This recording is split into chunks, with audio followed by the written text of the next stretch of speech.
wararka saaka laga helayo gobolka Shabeellaha Hoose ayaa sheegaya in aroornimadii hore dagaalyahanada ka tirsan xarakada Alshabaab weerar xoogan ay ku qaadeen deegaanka Bariire oo qiyaas ahaan 20 kiiloomitir dhinaca koonfureed kaga beegan degmada Afgooy ee gobolka Shabeellaha Hoose.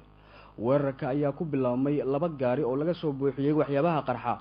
oo ay wadeen rag nafti horiyaala oo lagu dhuftay ilinka hore saldhig ciidanka dawladda Soomaaliya ay ku leeyihiin deegaanka Bariire ee gobolka Shabeellaha Hoose. waxaana xilliga kadib bilowday dagaalka foolka-foola oo u dhaxeeyay dagaalyahanadii Alshabaab ee weerarka soo qaaday iyo sidoo kale ciidanka dawladda Soomaaliya. Alshabaab ayaa ka soo weeraray deegaanka Bariire 3 jiho iyadoona ila wareed ku sugan deegaankaasi ay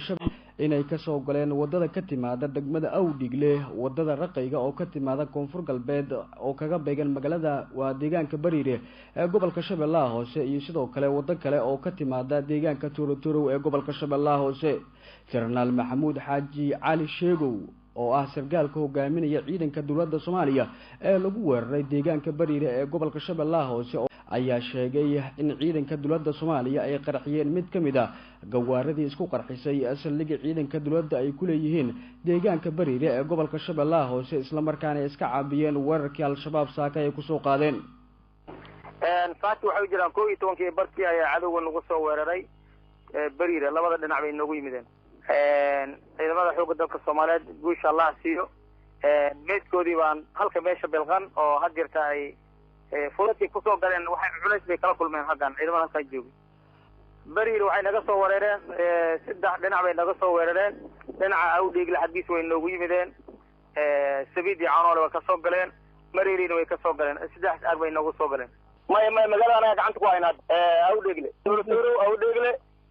Bariire 3 aag noogu yimideen miilaamin laba baawro gaari oo miilaamin ku soo galeen magaalada ma qabsan magaalada ilaa hadda gacanta ku hayna waa soo taaganahay bamba ay ku soo galeen daari miilaamin waa qarxin sabab baan ku dhufanay daari waa qarxay ay wadeen inta soo ciidanka soo gaar hortiisa lagu qarxay haddana xabadu waa socoto heer usug markaan ila wareedyo madax banaan oo ku sugan gobolka Shabeellaha Hoose oo la hadlay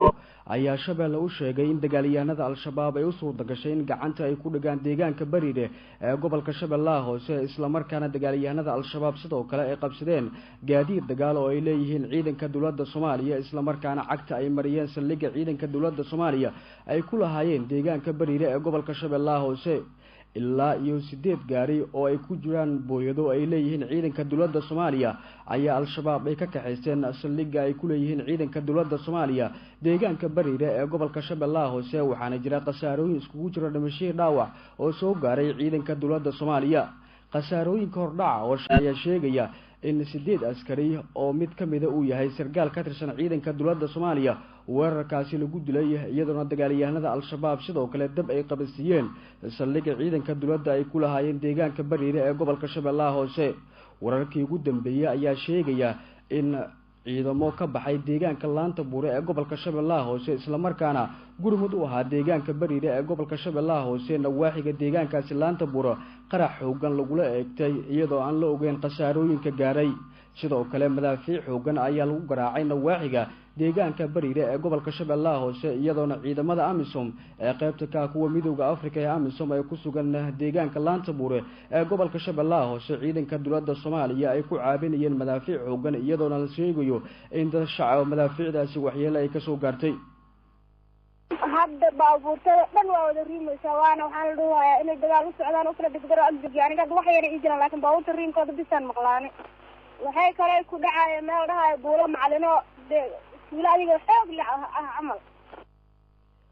inta badan dagaalyahanada xarakada Alshabaab ayaa weerar kala duwan ku qaaday saldhigyada ciidanka dawladda Soomaaliya iyo kuwa AMISOM ay ku leeyihiin deegaano ku yaala gobolada dalka Soomaaliya iyadoona inta badan qasaaro xoogan ay gaarsiiyaan ciidamada dawladda iyo kuwa AMISOM. si aad nagu xirnaato fadlan ha ilaawin inaad taabato butonka